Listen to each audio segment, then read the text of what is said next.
Assalamualaikum warahmatullahi wabarakatuh. Waalaikumsalam. Kami, loh kok dijawab? Saya sono suarane motor durung tak mute. Ayo lagi. Dijawab tahu bang? Risma agak keras. Risma agak keras. Salamnya gak usah dijawab. Iya. Ika, dalam hati aja. Dimut Ika.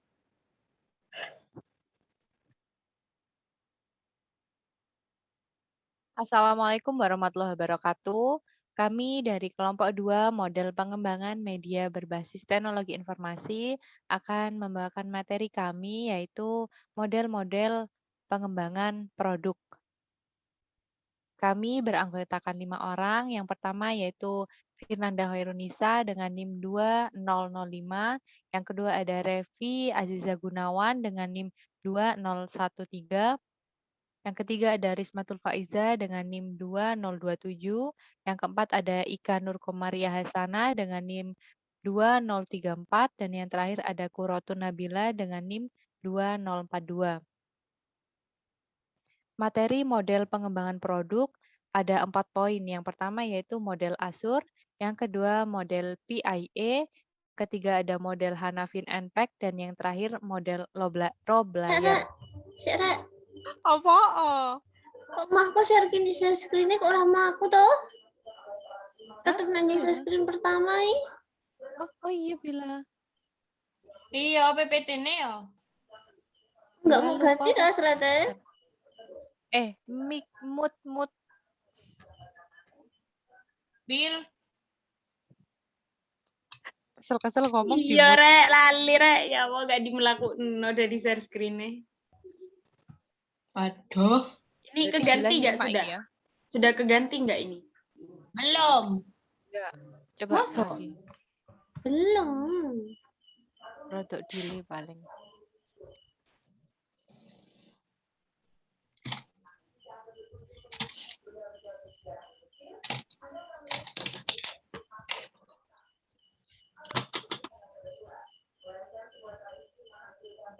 Coba jalan no.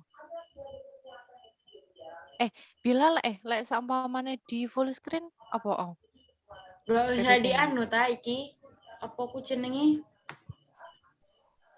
Gak usah diiku lho rek. Apa? Di slideshow gak kena rek. Ya iku. Di full screen.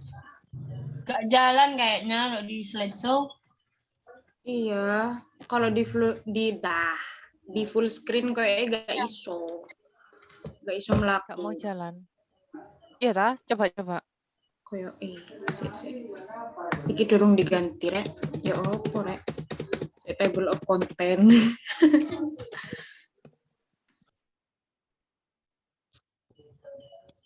Assalamualaikum warahmatullahi wabarakatuh.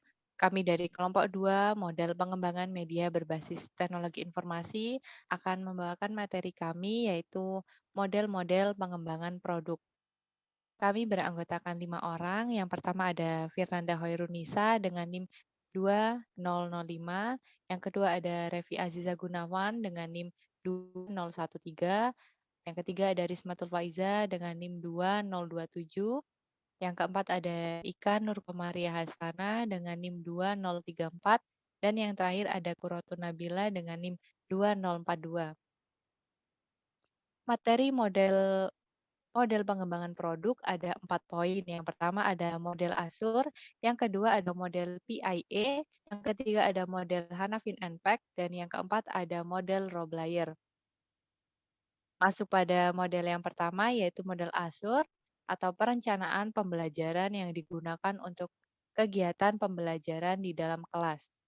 Model Asur ini ada 6 poin, yaitu yang pertama ada analisis siswa atau Analyze Learner Character, yaitu menganalisis karakteristik siswa yang akan melakukan kegiatan belajar, antara lain adalah karakteristik umum, karakteristik pengetahuan yang telah dimiliki, dan gaya belajar tiap siswa. Proses menganalisis termasuk hal yang paling penting, karena dengan hal ini pendidik dapat memilih atau membangun bahan belajar yang baik dan sesuai dengan latar belakang muridnya. Dengan adanya model dan bahan yang tepat, proses menganalisis murid, khususnya dalam hal menyampaikan pembelajaran ini, akan tercapai tujuan pembelajaran yang diharapkan. Poin kedua yaitu menentukan standar dan tujuan belajar atau state standard and objective. Dalam hal ini perlu ditentukan adalah bagaimana gambaran kompetensi yang perlu dimiliki oleh siswa dan tujuannya. Keobjektifan pengajaran adalah hal yang juga penting untuk dicapai karena hal tersebut dapat memberikan panduan untuk guru dalam melakukan pembelajaran dalam kelas. Bahan pembelajaran dan aktivitas murid yang dapat membantu mencapai keobjektifan. Yang ketiga adalah metode, media, dan bahan ajar atau select method, media, dan material. Sebelum suatu materi pembelajaran diberikan kepada murid, guru harus mampu memilih metode, media, dan bahan pembelajaran yang sesuai untuk mencapai tujuan pembelajaran, sesuai materi yang diajarkan. Selain metode, media juga berperan penting dalam proses pengajaran dan pembelajaran. Agar pesan dalam pembelajaran dapat tersampaikan dengan lebih mudah kepada murid, media harus sesuai dengan tingkatan siswa. Model Asur ini memiliki 5 prinsip dalam penggunaan media, antara lain preview, yaitu memastikan media yang digunakan sesuai, tidak bermasalah, membantu pelajar, mempermudah, dan memberi pengalaman baru untuk murid. Penggunaan media yang didasarkan atas 5 prinsip model Asur ini kemungkinan akan menghasilkan pembelajaran yang menyenangkan. Memilih bahan pembelajaran perlu memperhatikan kepaduan isi dengan materi pembelajaran seperti buku teks, lembar latihan, buku materi, dan bahan lainnya. Karena dalam model ini, penyediaan bahan ajar adalah yang mampu merangsang tingkah laku dan minat belajar siswa. Poin keempat yaitu memanfaatkan sumber atau utilis research.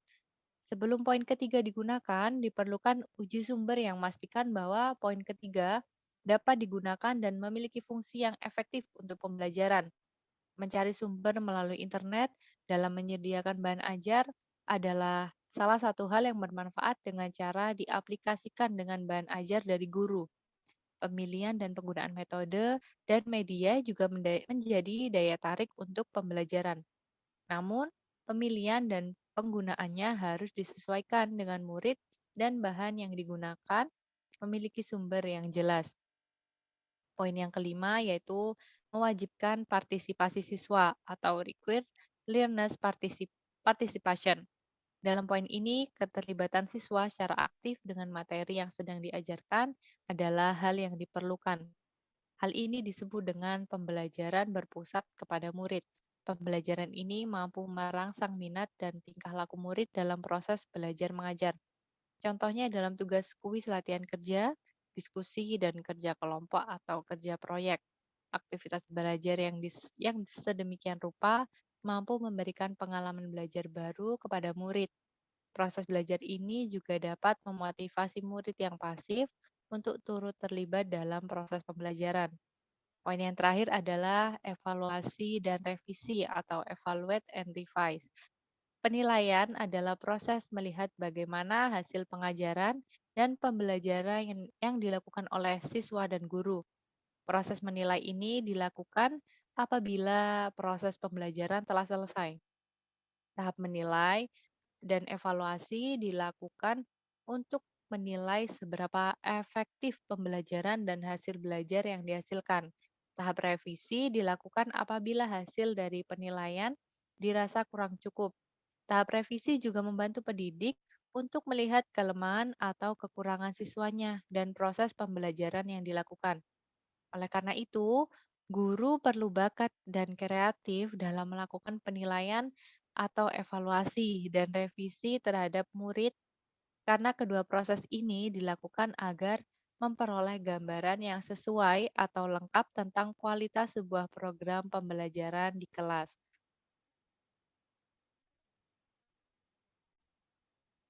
Kemudian model yang kedua Silakan dilanjutkan. Ya, model yang kedua adalah model PIE, atau lebih gampangnya kita sebut saja dengan model PIE, yakni kepanjangan dari Plan, Implement, dan Evaluate.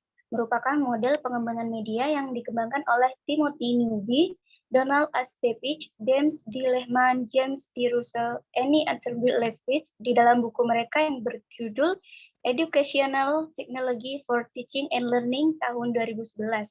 Model ini dihususkan untuk pengembangan media pembelajaran berbasis teknologi. Nah, adanya model PIE ini didasarkan pada teknologi yang semakin berkembang dari masa ke masa.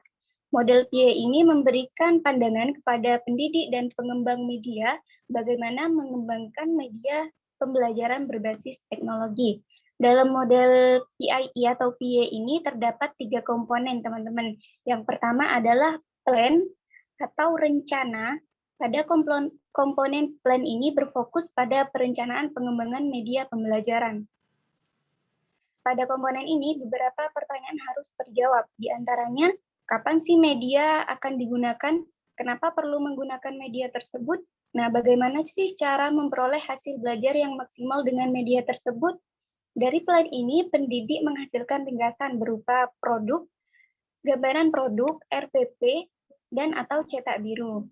Nah, cetak biru ini adalah kerangka kerja terperinci sebagai landasan dalam pembuatan kebijakan yang meliputi penetapan tujuan dan sasaran, penyusunan strategi, pelaksanaan program, dan fokus kegiatan serta langkah-langkah atau implementasi yang harus dilaksanakan oleh setiap unit di lingkungan kerja.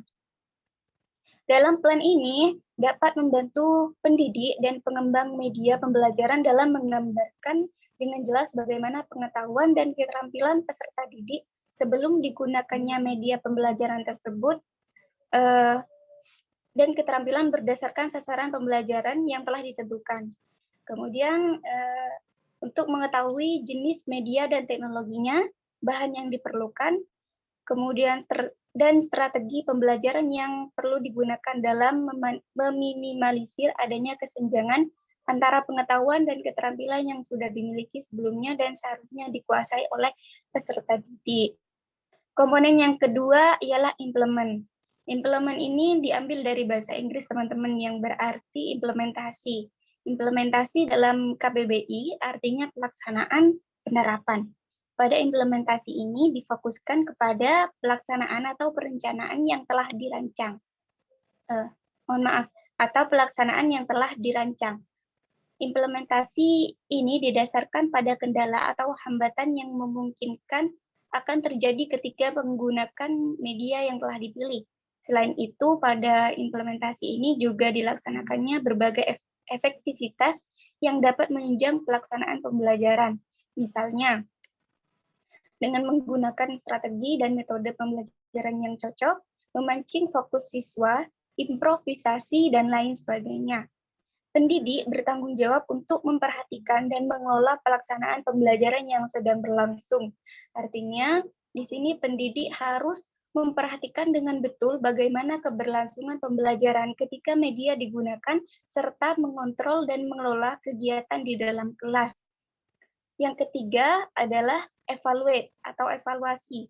Pengertian evaluasi menurut Frouchet tahun 1973 dalam Suarta 2017 diartikan sebagai kegiatan yang dirangkai oleh tahap pengumpulan informasi, penetapan kriteria, membentuk penilaian, menyimpulkan, dan menentukan keputusan. Informasi artinya informasi yang sudah dikumpulkan ketika melaksanakan poinnya kedua, teman-teman, yakni ketika implementasi. Nah, umumnya evaluasi diartikan sebagai kegiatan pengukuran. Dalam hal ini, evaluasi merupakan kegiatan yang berfokus pada pengukuran dan penilaian terhadap media, teknologi, strategi, dan bahan pembelajaran yang digunakan. Pendidik hendaknya merefleksi serta membandingkan antara apa yang telah dicapai dengan tujuan awal pembelajaran. Evaluasi ini bermanfaat sebagai tolak ukur tentang apakah media pembelajaran dapat digunakan kembali atau masih perlu direvisi, seperti itu. Nah, jika pada media tersebut terdapat kekurangan, maka perlu dievaluasi teman-teman apakah kendala tersebut terdapat pada media atau cara menggunakan media tersebut atau yang lainnya seperti itu. Selanjutnya akan dijelaskan oleh rekan saya.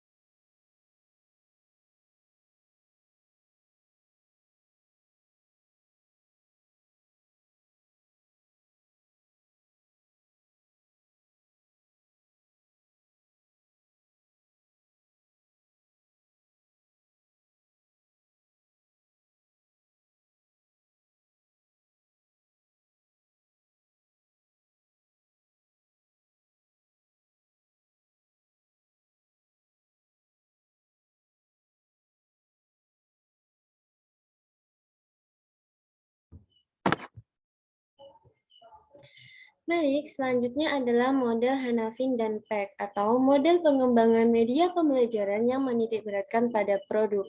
Pada model pengembangan media Hanafin dan Peck ini merupakan suatu model yang mana proses pengujian dan penilaian media pembelajaran melibatkan dalam ketiga tahap yang berkelanjutan karena mengikutsertakan proses pengujian dan penilaian media.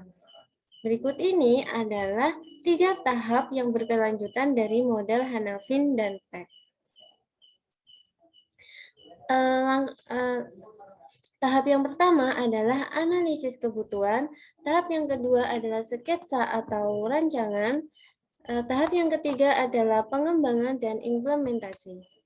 Pada tahap yang pertama atau analisis kebutuhan, pada tahap ini pendidik maupun pengembang media pembelajaran menentukan kebutuhan yang perlu disiapkan dalam menentukan media pembelajaran yang dibutuhkan oleh siswa, yang mana termasuk dalam tujuan pembelajaran. Dan objek media pembelajaran yang akan dibuat ini sesuai dengan pengetahuan dan kepandaian siswa atau kelompok belajar, sehingga akan dirasa efektif. Selanjutnya adalah sketsa atau rancangan. Pada tahap sketsa atau rancangan ini, segala informasi yang didapatkan dari analisis kebutuhan siswa dan juga media, maka akan diidentifikasi dalam bentuk dokumen yang akan menjadi tujuan dibentuknya media pembelajaran. Dokumen ini akan menjadikan suatu panduan atau patokan dalam pembuatan pembelajaran yang sesuai dengan kebutuhan siswa. Selanjutnya adalah tahap pengembangan dan implementasi. Pada tahap pengembangan dan implementasi ini, dicapainya suatu penghasilan diagram alur atau yang sering kita sebut dengan flowchart, serta penilaian format dan juga sumatif. Penilaian formatif merupakan penilaian yang selama ini proses pengembangan media, sedangkan penilaian sumatif merupakan penilaian setelah media diseleksi atau dikembangkan. Dokumen storyboard akan dijadikan patokan dari tahap ini, dan juga dilakukan penilaian kelancaran media yang dihasilkan dan juga keefektifannya jika diimplementasikan kepada para siswa. Dari model media Hanafin dan Peck ini terdapat kelebihan dan juga kekurangannya.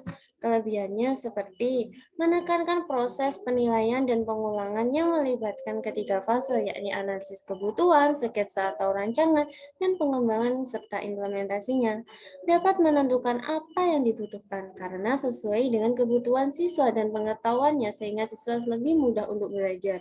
Selanjutnya adalah dapat menghasilkan produk pembelajaran karena model ini berorientasi pada produk sehingga menghasilkan output yang benar-benar bisa digunakan di lembaga pendidikan.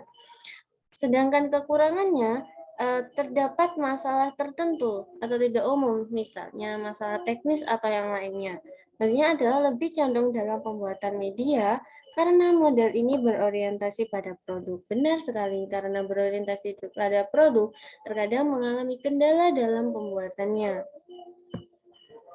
Oke, Contoh dari produk ini adalah ular tangga digital. Ular tangga digital ini akan di-share melalui secara virtual kepada siswa di layar proyektor ketika sekolah tatap muka atau sekolah daring seperti ini dengan menggunakan Zoom atau Google Meeting.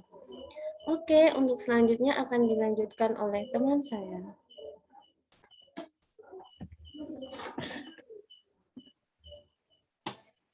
Baik, yang selanjutnya yaitu model Roblayer.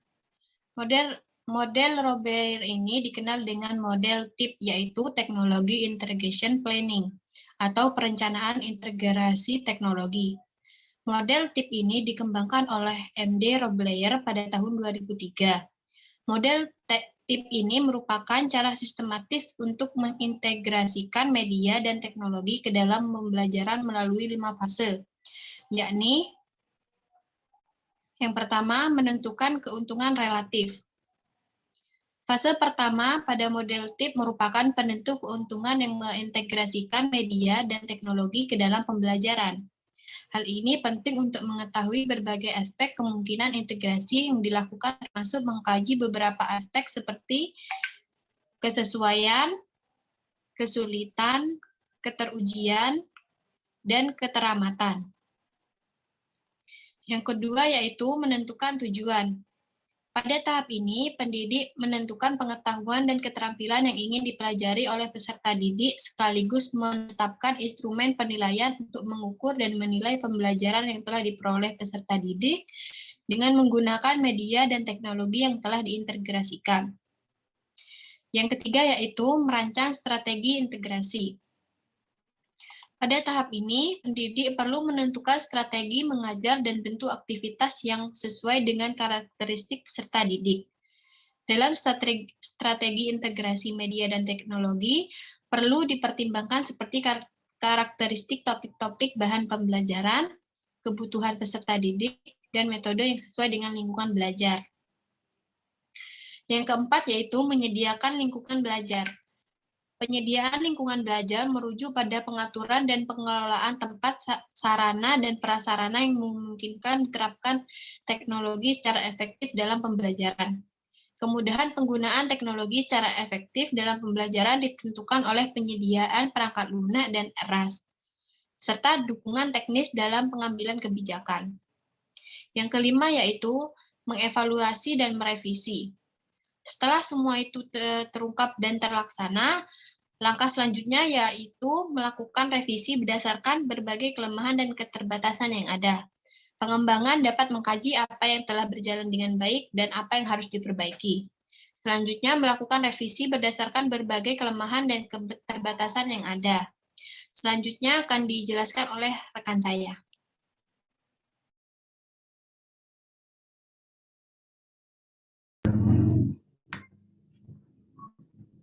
Baik, selanjutnya adalah contoh produk pengembangan media. Contoh yang pertama yaitu pada media stick figures. Contoh media stick figure ini, guru akan membuat gambar pada sebuah stick atau tongkat. Gambar yang dimaksud yaitu gambar yang dengan mudah dapat dibuat oleh guru dengan hal-hal yang perlu diperhatikan. Hal-hal yang perlu diperhatikan yaitu ciri-ciri yang tetap pada benda atau situasi yang digambar. Kemudian juga bentuknya sederhana dan jelas, mudah dikenal. Tambahan-tambahan yang mungkin mengandung keraguan dan salah penafsiran hendaknya dihindari. Oleh karenanya, gambar dibuat sederhana saja. Kemudian produk kedua yaitu papan kantong. Papan kantong ini terbuat dari triplek atau karton tebal. Kemudian bahan kedua yaitu karton tipis yang berisi kata-kata. Dalam pembuatan media ini, triplek atau karton tebal ditempeli karton-karton ukuran sedang yang berbentuk seperti kantong. Dan di dalamnya diisi dengan karton-karton kecil berisi berbagai kata bahasa Indonesia. Kemudian yang terakhir yaitu media flashcard yang terbuat dari kertas yang dibuat menjadi berbentuk kartu. Flashcard ini merupakan sebuah kartu pengingat atau kartu yang diperlihatkan sekilas kepada siswa. kartu-kartu tersebut digambari atau ditulisi, diberi tanda untuk memberikan petunjuk atau rangsangan kepada siswa untuk berpikir atau melakukan mengucapkan sesuatu. Contoh penggunaan flashcard ini misalkan di dalam flashcard itu terdapat gambar wartawan. Maka yang dilakukan siswa atau respon yang diberikan siswa, misalnya menjelaskan apa itu berita dan juga contohnya. Kemudian juga misal terdapat gambar orang membaca puisi, maka respon siswa yaitu menjelaskan puisi dan membacakan contoh puisinya. Kemudian contoh produk selanjutnya yaitu media hologram. Media hologram ini diberi nama hologram literary, ini memanfaatkan teknologi hologram 3 dimensi atau 3D hologram. Media ini diciptakan oleh 3 mahasiswa dari Universitas Jember, yaitu Adlina beserta 2 orang rekannya, Dewi Herliana dan Pungki Habib. Media ini dapat dipakai dalam proses pembelajaran materi hikayat dalam mata pelajaran Bahasa Indonesia untuk tingkat SMA sederajat. Cara konvensional yang selama ini diterapkan dalam penyampaian materi hikayat cenderung membosankan, karena siswa hanya bisa membayangkan tokoh dan alur dari cerita yang dibacakan. Dengan memanfaatkan 3D hologram ini, siswa bisa melihat langsung bagaimana karakter tokoh, suasana, dan lingkungan dalam cerita, sehingga siswa tidak mudah bosan, karena selain mendengar, mata mereka juga melihat apa yang mereka dengarkan. Contoh produk pengembangan ini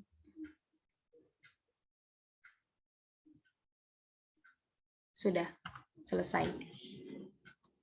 Terima kasih. Wassalamualaikum warahmatullahi wabarakatuh.